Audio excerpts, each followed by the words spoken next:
Hello there guys, Aaron Chandler here for Forever Football DRFC. This is your Three Lions preview for tomorrow night's game against San Marino at Wembley Stadium.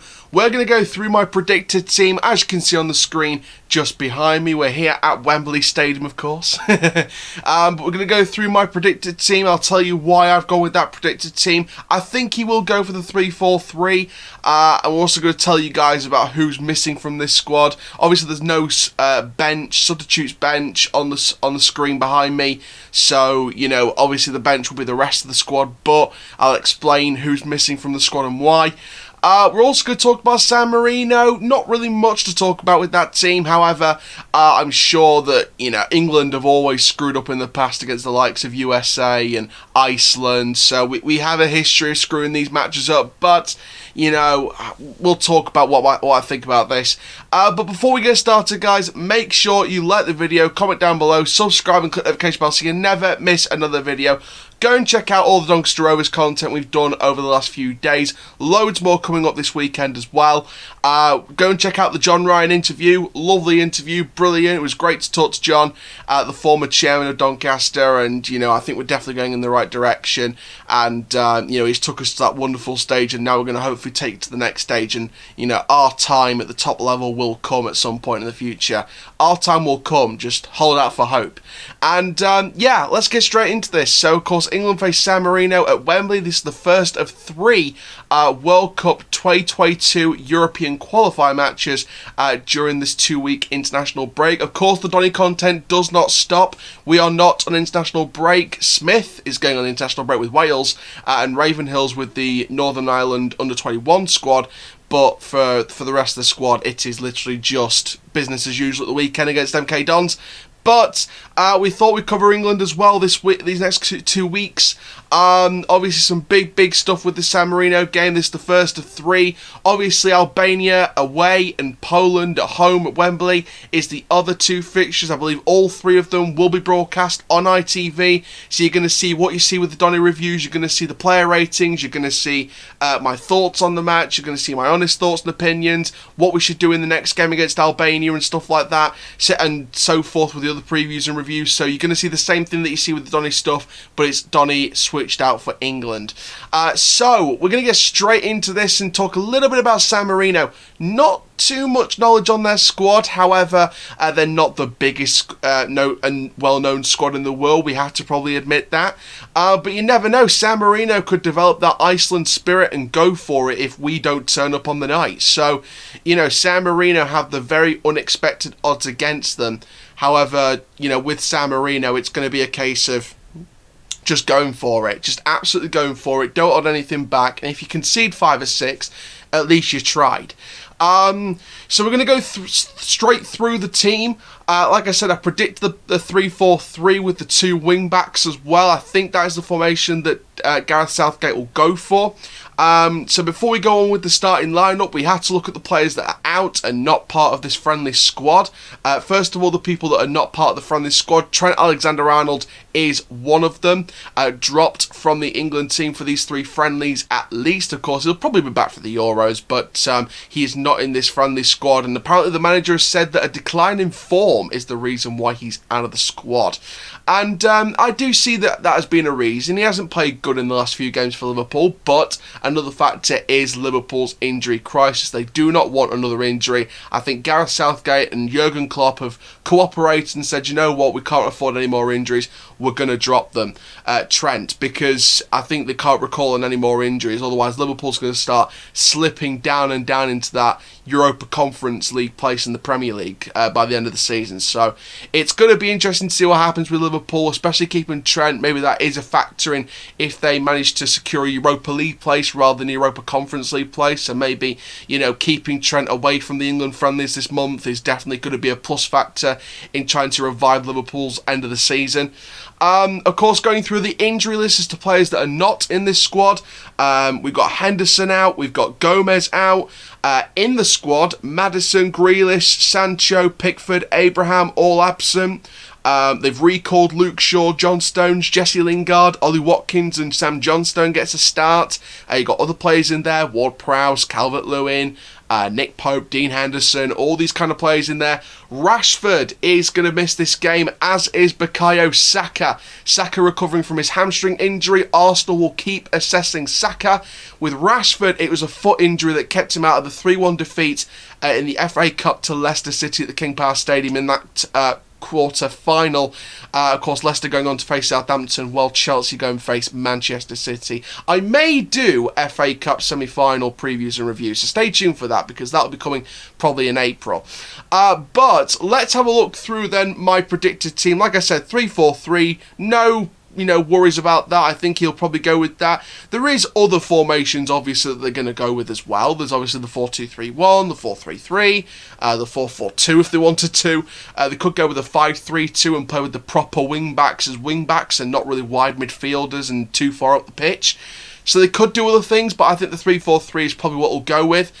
So, in goal, and bearing in mind this is San Marino, so no disrespect to San Marino, but it's not the biggest class, so I don't see many of the first teamers in the usual England squad, like your Kanes, etc., starting in this game. I see a few people given a good opportunity here, and there's a big debate over the midfield, and I'll go through that in a little bit.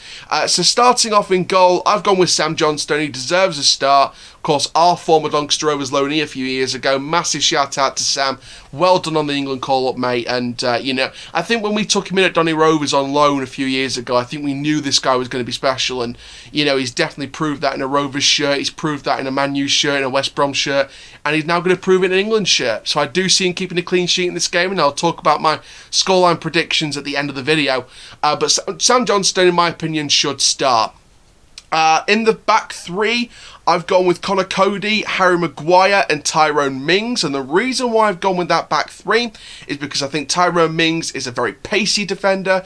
Connor Cody is a ball-playing defender, very much an organiser. He knows how to coordinate with his back three. Maybe I should have put Cody where Maguire is and swapped them, so Maguire's on the right, Mings on the left, Connor Cody in the proper centre of the centre-back three. So Cody sort of masterminds the tactics between Mings and Maguire and how they coordinate as a back three. So Cody, that's why he's in there. And Harry Maguire, again, he's the aerial duel winner. He's the strength defender. He's the classic bully centre back. So you've got a mix of pace, power, and tactics. So that's three separate roles, three separate centre backs that I think could coordinate with each other very, very well. Going into the wing-back roles, I've gone with Luke Shaw to start and Kieran Trippier on the right. So again, Luke Shaw gets his call-up. Again, you're probably thinking why John Stones isn't in there. Again, I think he's just too important to waste on the game like San Marino. I think he'd probably play against Poland. But Luke Shaw starts in my opinion. Trippier starts in my opinion. Again, resting likes of Chilwell, James, Walker for the Poland game and maybe even the Albania game. But I would give Luke Shaw a chance. I'd give Trippier an opportunity as well. In the midfield, now of course I could have very easily put Mason Mount in there, but I've gone with James Ward-Prowse and the debuting Jude Bellingham. Of course, Jude Bellingham, former Birmingham City midfielder, now at Borussia Dortmund. And I think that Bellingham deserved the opportunity. I think that I chose him over Mount because I think Mount is probably best playing in the Poland game maybe, or the Albania game. And these are just 3 European qualifier friendlies, so this is all about testing the squad but still getting the win over teams like San Marino and Albania. So I think you can risk a guy like Jude Bellingham, who's young, vibrant, attacking based, plays that box-to-box playmaker role very, very well, and I think he fits the Mason Mount model quite well sometimes. So I think it's not really a like-for-like swap or a like-for-like choice between Mount and Bellingham. I do feel like it was a very easy decision for me because I think Bellingham, in my opinion, should get the shot against San Marino, and maybe Bellingham plays with Mount, or Mount plays instead of Bellingham in the Albania match, and probably definitely the Poland match. So we'll see with that one. Ward-Prowse, free kick specialist in set pieces, had to be in that midfield. Give him an opportunity. No questions asked, really. And the front three, I've gone with Raheem Sterling on the left, I've gone with Jesse Lingard getting a debut on the right, and I've gone with Dominic Calvert-Lewin up front. I could have very easily gone with Ollie Watkins, but I think he might appear in the second half, so we'll see what happens with that. But the Sterling-Lingard combination, I've got no problems with that.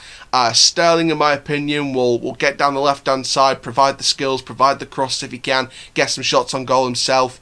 And, again, Jesse Lingard, he's been flying in the West Ham squad at the minute, so I think that he deserves the shot on the right. So that is my predicted 11. Obviously, the rest of the bench will be the rest of this team that's available. So you got your two goalkeepers, Henderson and Pope. You got your other defenders, midfielders, strikers, attackers, etc. So to end the video, it's time for my scoreline predictions. So what am I going to go with for the scoreline? And when I'm thinking about this, I think San Marino could very easily do something if we don't turn up on the night. And I said in the when we did the video announcing the squad, I said my judgment on the manager is if he doesn't deliver in the Euros, I'll give him to the World Cup. If he doesn't deliver in the World Cup, out the door. Especially if we don't have a plan in progress during both those competitions. Like, you look at Roy Hodgson. Poor World Cup and then a very, very poor Euros with an exit to Iceland, and then he had to go.